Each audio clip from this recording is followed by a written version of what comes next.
for choosing me. Thanks for being here and telling us a little bit more about Caffe Milano. Thank you. Can you see me well? Can you hear me good? I Yeah, try to yes, organize this. This is my first live video that I do. yeah. I'm very happy that If you can move a little bit to the to the other side, actually. like this. I even Yeah, have this beautiful, see, free hands like this. yeah, great. Well, How are you? I wanted to start by telling people what I'm doing here and why I'm doing this. So, about 4 weeks ago, I was thinking of different ways that I can give back to our community here in Southwest Florida, and I have a big following on Instagram. I have over 80,000 followers I there. can see. Congratulations. Thank you. And I thought, what can I do?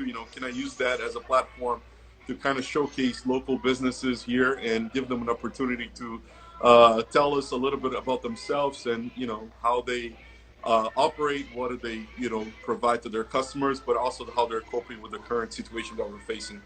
So these lives were started. We're going into week 4 now. It's been pretty good, getting positive results. And then on top of it, I've added a little bit of entertainment too. So I had some singers, some former athletes that Nice. come in here on the weekend and talk to me and to all my followers about their lives too. Kind of a little give back to for all the people that watch all the local videos all week. So that's what I've been doing. It's the way that I found to kind of give back to our community here. But that's enough about me. I wanted to ask you to introduce yourself and tell us a little bit about Luca, who Luca is. Wow. Thank you. Thank you for the introduction. Well, first of all, I want to say thank you actually to you for what you're doing because helping the community is the key. And this time of the year is something so new, it's so unbelievable that I still can't believe it's happening. But thanks to people like you, I think we can do something for the community. My Same pleasure. in the restaurant, we did a few things I will tell you later to help the community. But thank you very much, first of all. My So pleasure. my name is Luca Di Falco, full Italian name because I was born and raised in Italy, in the region of Sicily, the south of Italy. Beautiful island. Don't ask me why I moved out from there. Well, actually, there is a reason. I was my story. Can I say my story? Can I tell you Of my course, story? yeah, yeah. We It's want to pretty know. fun. I was always when I was in Italy. I was at school. I remember it was the first time that there was a live webcam all around the cities. Like I remember there was one on Times Square in New York, and there was one in Key West. They're still there in Duval Street. And I remember I was sitting sometimes in the afternoon watching the live webcam in Sicily and telling my mom, look, mom, look what the people are doing in another part of the world. So I was so interested to see what was the life so far from Sicily, because at the end, Sicily is a small region. We all know each other, and it's been famous for good and bad things. I always wanted to explore, and I remember my mom was always in the afternoon next to me, looking like, "What is doing this guy?" I was looking at all these live webcams. The reason why I was doing because I was curious about other countries. I wanted to see how the people they were dressed, how they were living. So I started thinking to travel. And my first experience outside Sicily was working in Sardinia. I did hotel management school. So before to get my degree, I left Sicily. It was summer of 2008, yeah, sorry, 1998, I think. And we drove with my friend Filippo and Litterio from Catania to Sardinia to Portocervo because we go hired from the school to this amazing hotel in Portocervo.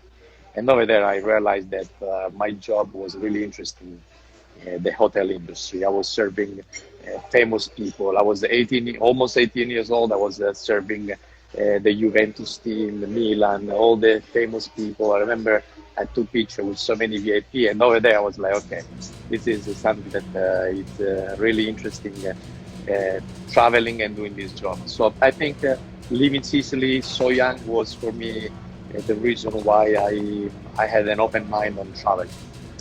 And then after I got my diploma, I decided to go to London in England because I think all the Italians before to reach a big country like USA, they always go to England. It's a very difficult city. And I remember I started working at a store, a clothing store. Then my sister was a manager there. She was going to university and she was a manager in this beautiful store. And she gave me the job, but it was not enough because I had to pay bills. It was not easy for me. I was 19 years old, and I started working at McDonald's. And I'm proud to say that because I was so young, but I didn't even know English. And trust me, I don't know why they put me at the till, the cashier.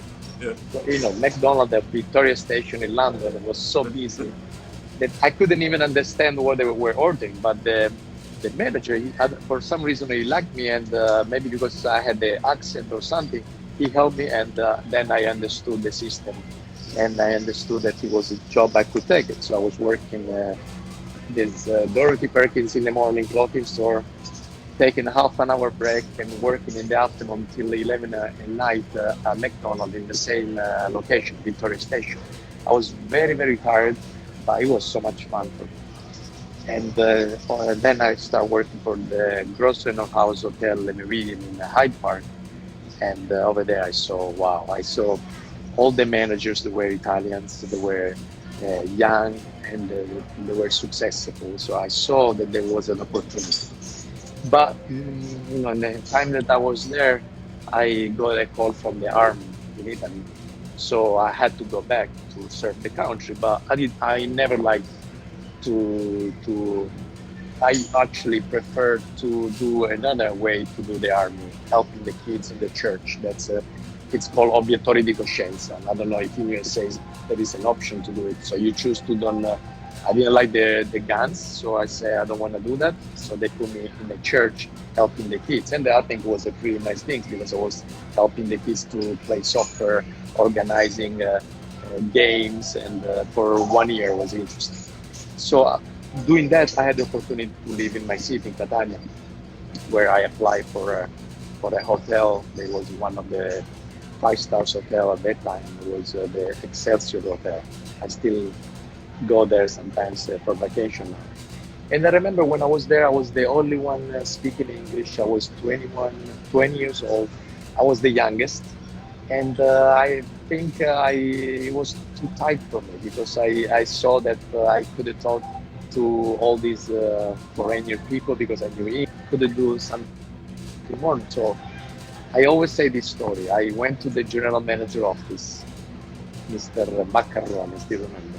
And I asked him, what should I do to grow in the company? And he told me, you see what I have there? And he had a diploma from a university in Washington. He said, I went to USA to become a general manager on the hotel. He was very young. He was 30 years old, very successful person. So that message, it was his fault. He put me this in my head. I said, so to do a career in Italy, I need to go out. And I chose USA. And how did I got here was interesting because one of the maitre that is a good friend of mine now, he's an amazing guy. He told me that I could apply for Disney World through connection that he had in Milan. So I did apply, didn't know I was going to get the job. They called me, I passed the test, and they told me a flight. And 2001 in August, I was in Orlando, here in the beautiful Disney World. So it's an interesting story how I came here in US because I didn't think I was going to live since 2002, 2001 in US.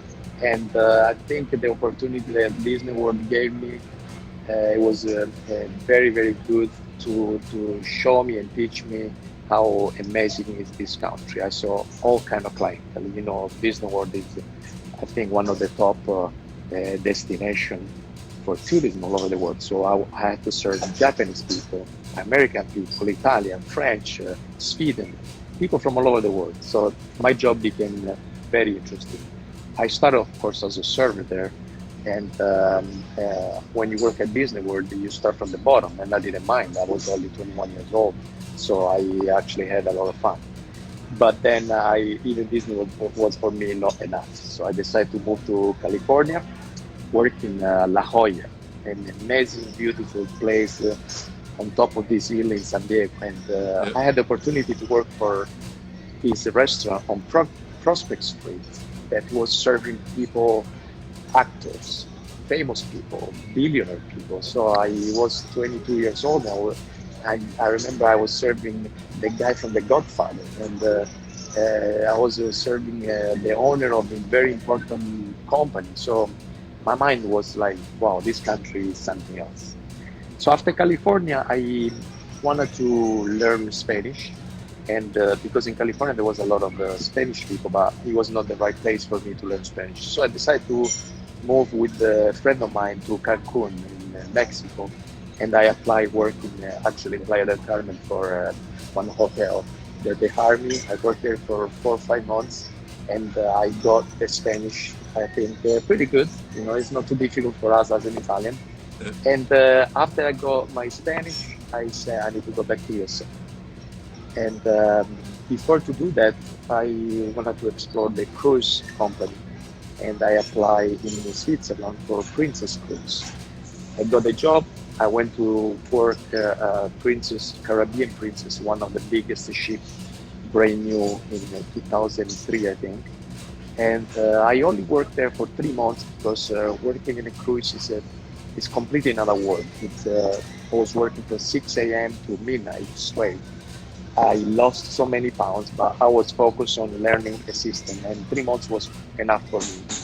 Then after that, I joined the best company I could ever be in, that I'm still with, and this is Dice. DIC. Hmm. Was opening a restaurant in Orlando, even if we had the restaurant in Naples. But they hired me to open the restaurant in Orlando. I was just a server, so I helped them to open the restaurant. They saw something on me, I don't know what, but they promoted me and they offered me to move to Miami to open as a assistant manager in the sunny area at Le Méridien Hotel. I remember I was working in London for the Le Méridien, so for me it was being back in a huge hotel, especially with the running the place for them for the F&B with teacher was an interesting job. I worked there for a few years. From assistant manager became manager and then general manager. Was 24 years old, being general manager in the luxury hotel, running the F&B, breakfast, lunch, and dinner, and the beach.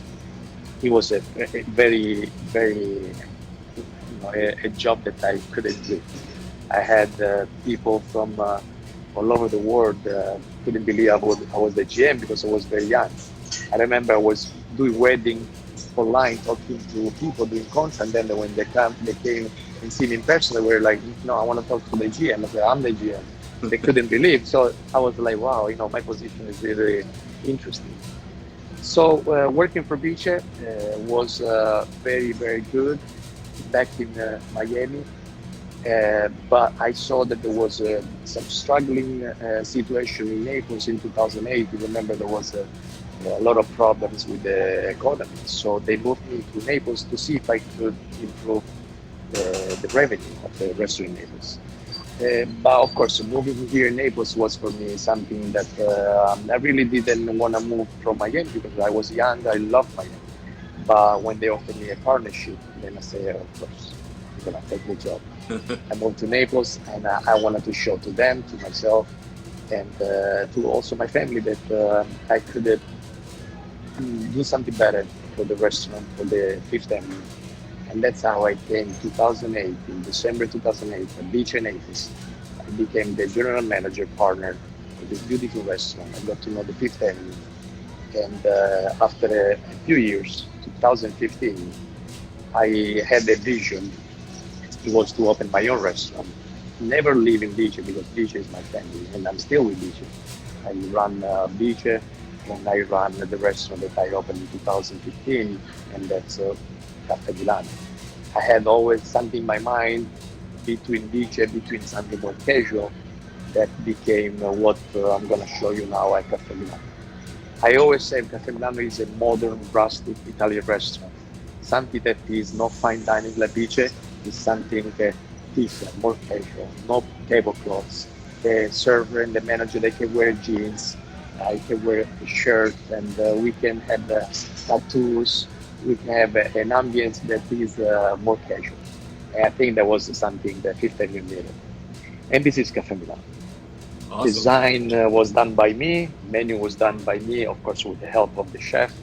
But everything that I'm gonna show you, I have some guests. I didn't, I didn't want to have. I cannot have the restaurant full because we only are allowed 25% of the capacity. So I can show you a little bit, if you allow me, the design of the restaurant and everything that you see. It was an idea that I had from going all around the world. I took ideas from Las Vegas, New York, uh, Chicago. See all the we don't have tablecloths. The restaurant is very clean. The design is very fresh. We have these uh, jars with pasta. We have this. Actually, I built myself this light that is actually a vodka Tito's mug, and I made as a light bulb with a cord. We have all these. You see the jars, everything, all the design that you see, it was made to be interesting for the people to also come here, take pictures. You see, we have this corner here with some displays. See all the serverware in Naples. The bar, we cannot see nobody right now at the bar, but trust me, in season, it's packed. We do 800 to 1,000 person per day. So this is the design I wanted to show you. Really nice. I hope you like. We have a beautiful outdoor. I'm actually at one. Yeah.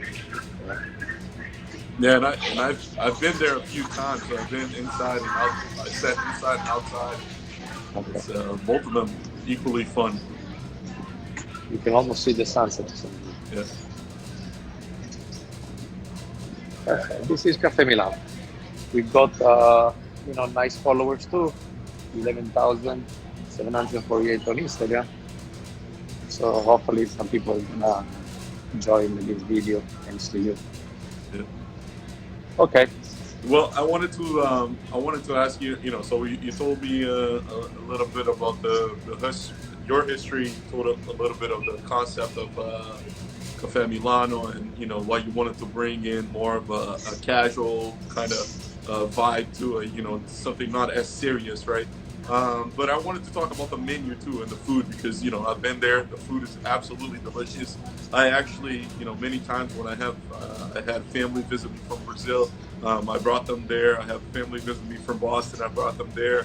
Thank you. So it's kind of one of my places that I bring people outside of Naples to show them just because the food is just out of this world, right? So I wanted you to kind of, if you could, spend a little bit of time telling us Of course, what's of in the course. menu, what's the things that you sell the most, what is your favorite dish, just a little bit about the menu.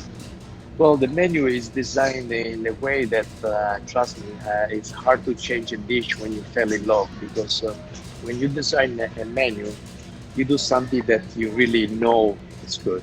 So um, we started. I have the menu in front of me over here. You see, it's a beautiful. So the design that we did. In one page there is the whole menu, and the other page there is the drinks. I wanted to have the people not going through pages and have in one look what we offer. We have the snacks that is designed maybe for a quick, fast lunch or dinner, like the bruschetta Milano. Bruschetta Milano is something that you can find bruschetta everywhere. But when you have the homemade bread, because we proudly make the bread here every morning, and the bread that we make here is the Sicilian style. It's not a skinny baguette; it's a large baguette, very very crunchy and good. So when it's large, you slice and become a very big bruschetta. What we do, we put olive oil on top and these chopped fresh tomatoes. And then the special things that we put on top is the burrata cheese melted on top. Now I'm getting hungry, see? And then some basil. This is the different bruschetta that we wanted to do over here. Everything that we've done here has to be a little bit different, a little bit more fashion. So we also offer arancino. Arancino, don't know if you know, is typical from Catania, where I come from. So I had to have the arancino. Arancino is it's a rice that it's breaded and fried, and inside there is a ragu, so the meat sauce, and cheese, very melty and It's very delicious. good, It's very delicious. very good. I've had it before. Then when I do something, I have to do right. You know, I actually forgot to say, I also own La Trattoria and Uh-huh. beside Caffe Milano and Vision. At La Trattoria, we do the best pizza. But because we have the best oven, we have everything that you need to do the pizza. So over here, people ask me to do the pizza because in the restaurant, the previous restaurant here, they had a pizzeria. But I didn't want to take too much space of the restaurant, so I eliminated the oven and I invented a pizza that is made without yeast. It's called pizza, made from skinny pizza. It's something that only Cafe Milano has. Trust me, people come here just for that. It's not a flatbread, it's not a pizza. It's the same dough that we do the bread, but without yeast. So it's very very skinny. And then the ingredients that we put on top is the interesting part. We have one that is the margherita, just tomato, mozzarella, and basil. The other one is the pepperoni, the famous one. Then there is arugula with the arugula salad, prosciutto, and parmesan. And the other one is my favorite is mozzarella, goat cheese, mushrooms, arugula, and truffle oil. That's delicious.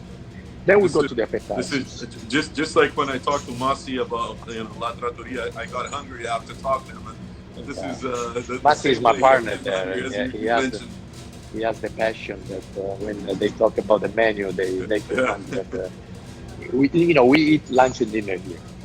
I never eat at home, so Yeah. it must be good. So the appetizer, we have the calamari and shrimp. The calamari is a common dish, but what we made special here, we introduce also three giant prawns. That's what makes special the dish. So fried calamari with three giant prawns. It's unbelievable. Then the tuna tartare with the cilantro, the avocado, cucumber, and the sour cream. The beef carpaccio that is very fresh filet mignon, thin slice with the arugula on top. The prosciutto mozzarella, the typical prosciutto mozzarella, we only use buffalo mozzarella, fresh. We have an Italian guy from Miami that makes the buffalo mozzarella, and they deliver 3 times per week here, very fresh. Forget about when the people tell you it's from Italy. You need an Italian guy to make the things right, and this guy in Miami makes an excellent job. It's the same guy that give us the burrata and the stracciatella for the pasta I'm gonna talk to you. So the homemade burrata that we have here is served with the heirloom tomatoes. Very fresh, very good. We also have the grilled octopus, three giant, how do you call legs of the octopus? I don't know. The beautiful part of the octopus that we grill, and people loves that because it's something that it's becoming very popular. Of course, I always like the tagliere. Tagliere is the wood tray with cheese and meat with the fresh bread that we make here. It's delicious. We also serve with the jelly, marmalade fillings. Very, very good. The salad that we do here, beside the house salad and the Caesar that you must have, we introduce the goat cheese salad and the worm kale and the quinoa salad. The quinoa salad is something that is getting very, very popular in Cafe Milano because it's fresh, it's a big portion, it's with the smoked salmon on top, avocado, green leaf, feta cheese, and lemon vinaigrette dressing. Then the house pasta, it's a homemade. We make here every morning. Maria, fantastic, makes the pasta every morning. And all the pasta we make is homemade, beside the rigatoni, because rigatoni is a particular cut that we prefer to have it ready from an outsource. The rigatoni siciliana is made with a caponata. Caponata is something that it's typical from Sicily. It's made with eggplant, peanuts, tomatoes, and it's braised and mixed with the tomato sauce become a thick, nice sauce. That's for the rigatoni. Tagliatelle bolognese, that we know the meat sauce is incredible. Spaghetti clams, homemade. The lasagna, something that you need in every Italian restaurant. All homemade. The pappardella ragu is red wine braised short rib ragu that our chef made so special. The gnocchi sorrentina with the potato dumpling, tomato sauce, and the burrata cheese on top. That's one of my favorite dishes there. I always get the gnocchi there, but So yeah, the tortelli is one of my favorite. It's with the truffle butter sauce, and inside there is the ricotta cheese. Another dish that I introduced last year is linguine di Luna. Luna is my daughter. I have three daughters now because she's my wife is pregnant and another daughter is coming in three congrats, weeks. So congratulations. my thank you. My oldest is Luna, 6 years old, and that's why I call linguine di Luna. It's a shrimp, avocado, baby scallops, cherry tomatoes, cayenne pepper, and a little bit spicy, like my daughter. She's funny. And risotto pescatora, shrimp, mixed seafood, mussels, and clams. And then we end up with the spaghetti carbonara. That it's one of the best dishes. I know the menu is very big. I don't know if you have enough time for me to continue, but we have the meat that we introduced the steak and fries, the chicken parmigiana, the best. It's a huge chicken fried with the tomato sauce and the cheese melted on top, served with the homemade spaghetti with the tomato sauce. The chicken al mattone, thanks to our chef Marvin. There was his specialty. Marvin is our executive chef. He came from New York, working for a very famous French chef. We introduced him to this restaurant last year, and the first dish he wanted to change was the chicken. Honestly, it's really, really good. It's half chicken, scarpariello style, fingerling potatoes in tomato sauce. Delicious. We also have a signature dish, the linguine lobster. I had it today at lunch. Very fresh lobster. We only use fresh lobster. Linguine is a homemade and a little bit spicy. People love it. The lamb shank of Sobuco is served with the risotto milanese. Amazing dish. The filet mignon, 8 ounce Barolo sauce, filet mignon with truffle mashed potato and Brussels sprouts, and veal Milanese that is typical from Milano. Of course, Caffe Milano needs to have a veal Milanese. If you don't know, try next time. It's with a huge bone, pan fried Milanese, with veal Milanese actually, with arugula salad on top. The fish, we have the salmon that is grilled with the celery root, baby bok choy, and soy glaze. Then we go to the Sicilian tuna because it's served with the eggplant, the caponata. That's why I call Sicilia, and really, really one of my favorite dishes. And then the branzino, it's the Mediterranean branzino. We use the Mediterranean branzino from Greece, and it's open with asparagus, fennel, confit, lemon, and capers. The dessert are really interesting. I think we became also popular for the dessert because it's usually to share. I didn't want to do the tiramisu, the classic tiramisu that everybody has. Our is à la minute, means in French. Why I put in French à la minute, or in Italian al momento, fatto in casa. When you order a tiramisu, we serve a huge giant cookie that you can eat with inside the ladyfinger biscuit, mascarpone cheese, and with salt with the espresso. But we make at the moment, so when you try, it's very very soft and melty and a little bit warm still from the espresso. People love it. It's to share for 2 or 3 people who like our souffle, the chocolate souffle that we make here is big enough for 3 people. But one of the biggest hit is the gelato, vanilla gelato that we make with our Italian machine that makes the gelato at the moment, like the tiramisu. So if you order now the gelato, it takes 12 minutes for us to serve. It's huge for 4 person, only vanilla because we make this gelato just for you at the moment. So imagine how melty it is. And then we have the schizza chocolate, the cannolo typical from Sicily with the fresh ricotta cheese. And this is the menu that we serve lunch and dinner. At lunch we also have some sandwich, and then the chef Marvin makes everyday specials that you can see on our Instagram our social media. Samantha, she put it on Instagram every day, the specials for you. So sorry if I talk too much, but I love No, no, no. It's great. I what mean, we have. it's you gave all the options, so people have all the options now, which is great. I wanted to ask you a little bit. Obviously, with the COVID-19 situation, we spoke before with many different restaurants, and it affected everybody.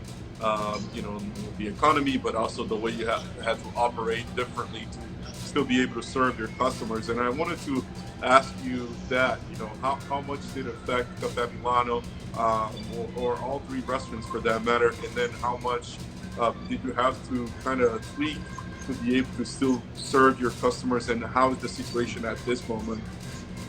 So at Caffè Milano, like a beach at Trattoria, we follow the rules. So on March 22nd, we decided to close. Like anybody else, it was uh, something that it was ordered by the state. So of course we agreed we have to close. Especially I'm Italian, in Italy we came earlier, and we saw what was going to happen here if we didn't follow the rules. So of course we were actually happy to close right away. We were waiting for the Naples to reopen like they did this week. We didn't do the takeout of Caffè Milano. I choose to do only a beach because I wanted to see how it was going to. It did pretty good. Then I was almost going to open Caffè Milano for a takeout, and then I heard that the news they were opening the restaurant. So we were waiting. We did a huge deep cleaning. We called the company from Miami, came in here, and they did what they know how to kill any virus, any bacteria at the restaurant. We did very good deep cleaning in the kitchen that we always do, but for the reason we had enough time to free time to do it. So we took 2 3 weeks to do a deep cleaning. Then we opened it this week, and I have to say that the clientele are amazing. I mean, what I always tell my friends in Italy is that I love something from this country is that in USA everybody help each other. The guests that we have here, they love Caffè Milano. I mean, Caffe Milano was voted in 2016 in TripAdvisor one of the 16 best restaurants over the United States. So people from Naples or even from outside Naples, they knew Caffe Milano, and they were buying gift cards even if we were close. I cannot tell you the amount. They were very generous. A few $1,000 gift cards were donated probably, or I don't know, but they were supporting us buying gift cards. And when we opened the doors, we had a lot of people waiting for the table. We had 25% capacity inside, and the outdoor seating is 6 feet distance, so we don't have enough table. But the people that respect the rules, they know very well. They call in advance, they make a reservation, and if there is a wait, they prefer to walk, of course, and come back when we call other self.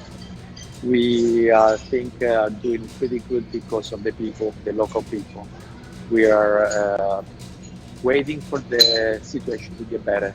We don't want to rush the city to open more because we care more for the health first.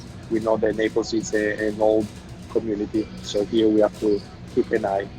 We everybody wear the mask. I didn't wear the mask now because I cannot talk in front of you, but there's nobody next to me. But all my employees they have a gloves, a mask. So we check every day the temperature. I bought in Amazon those nice thermometer that you do from you scan with a laser, and also we have a log that every day we ask questions to the employee if they have anybody sick at home, and if they feel a fever or they feel that they don't feel good. So any question that we do daily, if the answer is yes, we have to send them home.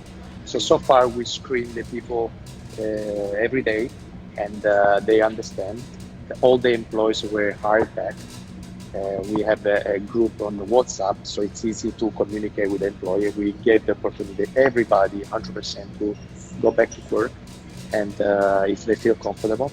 So far, I think we're handling very, very good. But thanks to the community, thanks to the city, that if there is something that somebody does it wrong, they tell you right away and they help you. Because what we need is learning how to manage the situation that it was the first time for everybody. Yeah. I wanted to have you kind of tell us a little bit, for those that haven't been to Caffè Milano, where exactly we're situated. Obviously, you're on Fifth Avenue, but kind of, whereabouts. You're actually, in my opinion, in a pretty good location because you get parking pretty good, pretty close across the street, essentially, right there. And people that are interested in going there, what number should they call? What your website is so that they Sure. can find out more information as well. Sure. Well, Cafe Milano is located on Fifth Avenue. I have three restaurants on Fifth Avenue. It's a walking distance for me, so it's easy to manage. And Cafe Milano, especially, it's located in a good position because we have a huge three or four floors, I don't remember, parking lot in the back of the restaurant and one almost across the street. So it's 8th Street with Fifth Avenue in the corner. You can find Cafe Milano. Nobody can miss it because we have a beautiful yellow umbrella outside. This is our color, the yellow, bright like the sun. And you can follow us on Instagram, Facebook, and our website designed by my brother Valerio Di Falco. It's www.caffemilano.com. Caffè matured with two F. It's not cafe, it's caffè, Italian. So true Italian. Caffemilano.com. We also have Caffè Milano in Monte Carlo. My partner, they opened in Monte Carlo, Caffè Milano. And I can tell you that in the future, there's going to be another Caffè Milano not too far because I love what we did. People asked me to do another Caffè Milano. So we're looking for the right location for another one. That's awesome. Well, Luca, I wanted to thank you for taking the time to tell us a little bit about yourself, a little bit about Caffè Milano, and the other restaurants as well. I hope to do one with Vici as well, so we can learn a little bit more too. So then we'll have the trifecta because we already have Caffè Milano and La Trattoria. So we do Vici, and then we'll be done with all three of them. Sure, But sure. I truly appreciate you taking your time, kind of explaining a lot about the business and what you've done, and how you got here and all of that. It's been great, and Thank you. I wanted to thank you. Thank you very much for the opportunity, and we welcome all the guests to even order online to go or take out because we also deliver it home through Perfect. Uber Eats, and we are applying now for DoorDash. But just go to our website. Our website designed by my brother Valerio. It's updated every second. If you have any question, you can also email us at info@caffemilanonaples.com. Luca Di Falco, say thank you to you, and all my staff is waiting for you.